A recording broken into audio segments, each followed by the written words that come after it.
امریکی اتحادی افواج سے 2 دہائیوں تک جنگ لڑنے کے بعد دوبارہ افغانستان کا قبضہ حاصل کرنے والے افغان طالبان کی قیادت میں اس وقت 5 طاقتور ترین فیصلہ ساز شخصیات میں ملا عبدالغنی برادر، ملا ہیبت اللہ اخونزادہ، ملا محمد یعقوب، کمانڈر سراج الدین حقانی اور ملا عبدالسلام ضعیف شامل ہیں، جو مستقبل کے افغانستان میں اہم ترین کردار ادا کریں گے۔ ان تمام لوگوں کا ماضی میں پاکستان سے اچھا اور برا دونوں طرح کا تعلق رہا ہے۔ افغان طالبان کی قیادت کے بارے میں کم ہی تفصیلات سامنے آتی ہیں کیونکہ ان کی قیادت رازداری سے کام کر رہی ہے، یہاں تک کہ جب انہوں نے افغانستان میں 1996 سے سن 2001 تک حکومت قائم کی، اس وقت بھی ان کی حکومت کے امور کس طرح سر انجام دیے جا رہے تھے، لوگوں کو اس حوالے سے کم ہی معلومات تھی۔ جیسا کہ اس اسلامی گروپ کا سربراہ طاقت کا سرچشمہ سمجھا جاتا ہے، اس لیے افغان طالبان کی قیادت سے متعلق کچھ اہم تفصیلات بیان کی جا رہی ہیں۔ افغان طالبان کے سربراہ ملا ہیبت اللہ اخونزادہ کو سن 2016 میں ان کے پیشرو ملا منصور اختر کی کوئٹہ میں امریکی ڈرون حملے میں موت کے بعد طالبان کا نیا سربراہ مقرر کیا گیا تھا۔ کہا جاتا ہے کہ ملا منصور کی موت ہی پاکستان کے افغان طالبان کے ساتھ اختلافات کی بڑی وجہ بنی۔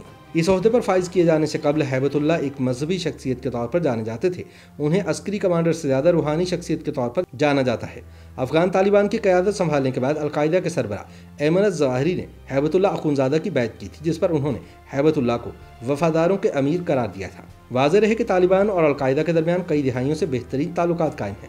یہ عہدہ سنبھالتے وقت ہیبت اللہ پاکستان میں خفیہ مقام پر مقیم تھے۔ ہیبت اللہ نے ایک ایسے وقت میں طالبان کی قیادت سنبھالی تھی جب جنگجوؤں کی قیادت کو ملا عمر کی موت کو کئی برسوں تک چھپائے جانے کے بعد اس کا عوامی سطح پر اعلان کرنے اور اس حوالے سے جنگجوؤں میں پیدا ہونے والی تشویش کو ختم کرنے، جبکہ ملک میں دیگر عسکری محاذوں پر دباؤ کا سامنا تھا۔ ہیبت اللہ عموماً خاموش رہتے ہیں اور صرف مذہبی تہواروں پر ہی ان کے بیانات سامنے آتے ہیں۔ یاد رہے کہ 2 برس پہلے انہیں کوئٹہ میں ایک مسجد میں بم دھماکے کے ذریعے قتل کرنے کی کوشش کی گئی تھی۔ اس مسجد کے امام ان کے سگے بھائی تھے جو حملے میں جاں بحق ہو گئے، لیکن ملا ہیبت اللہ اخونزادہ زندہ بچ نکلے۔ افغان طالبان کے دوسرے اہم ترین رہنما ملا عبدالغنی برادر ہیں، جن کی پرورش افغانستان کے علاقے قندھار میں ہوئی، جو طالبان کی جائے پیدائش بھی ہے۔ دیگر افغانوں کی طرح ان کی زندگی کا بیشتر حصہ بھی سن 1970 میں روسیوں کے قبضے کے بعد مزاحمت کار کے طور پر گزرا۔ انہوں نے ملا محمد عمر، سابق طالبان سربراہ اور تنظیم کے بانی کے ساتھ کئی محاذوں میں حصہ لیا۔ دونوں نے مل کر 1990 میں طالبان کی بنیاد رکھی، جس کا مقصد ملک سے کرپشن کا خاتمہ اور افراتفری کو ختم کرنا تھا، جو روسیوں کی پسپائی کے بعد ملک میں وسیع پیمانے پر پھیل گئی تھی۔ امریکی حملے اور طالبان کی حکومت کے اختتام پر سن 2001 میں ملا عبدالغنی برادر اس مختصر مزاحمتی گروپ کا حصہ تھے جس نے صدر حامد کرزئی کی حکومت کے ساتھ کام کیا۔ ایسا ایک معاہدے کے بعد ہوا تھا۔ خیال رہے کہ سن 2010 میں پاکستانی حکام نے امریکہ کے ایما پر ملا عبدالغنی برادر کو گرفتار کر لیا تھا۔ پھر سن 2018 میں افغان طالبان سے امن معاہدہ کرنے کی خاطر امریکہ نے ہی ملا عبدالغنی برادر کی رہائی کے لیے پاکستان پر دباؤ ڈالا تھا۔ رہائی کے بعد وہ قطر منتقل ہوئے۔ قطر منتقل ہونے پر ملا عبدالغنی برادر کو طالبان کے سیاسی دفتر کا سربراہ مقرر کیا گیا۔ اس دوران انہوں نے امریکہ سے کامیاب امن معاہدہ بھی کیا۔ اسی طرح ایک اور اہم طالبان رہنما ملا محمد یعقوب ہیں، جو طالبان کے سابق اور بانی سربراہ ملا محمد عمر کے بیٹے ہیں۔ ملا یعقوب افغان طالبان کی طاقتور ترین عسکری شورا کے سربراہ ہیں، جو فیلڈ میں موجود کمانڈرز کی رہنمائی کرتی ہے اور انہیں جنگ کی حکمت عملی سے متعلق آگاہ کرتی ہے۔ ان کے نسب اور والد سے تعلق کے باعث انہیں افغان طالبان جنگجوؤں کے درمیان بہت اہمیت حاصل ہے۔ محمد یعقوب افغان طالبان کے نائب امیر اور سیکیورٹی چیف بھی ہیں۔ ان کی تعیناتی افغان طالبان کے سپریم لیڈر ملا ہیبت اللہ اخونزادہ نے عہدہ سنبھالنے کے بعد کی تھی۔ یعقوب نے ابتدائی تعلیم پاکستان کے سب سے بڑے شہر کراچی کے ایک مدرسے سے حاصل کی تھی۔ یعقوب بظاہر ایک سیاسی اور عسکری سوچ کی حامل شخصیت ہے اور وہ اس عہدے پر عسکری اور سیاسی ونگ کے درمیان رابطے کے لیے اہم کردار ادا کرتے ہیں۔ افغان طالبان کے ایک اور اہم ترین رہنما کمانڈر سراج الدین حقانی روس کے خلاف مزاحمت کرنے والے سابق کمانڈر جلال الدین حقانی کے بیٹے ہیں۔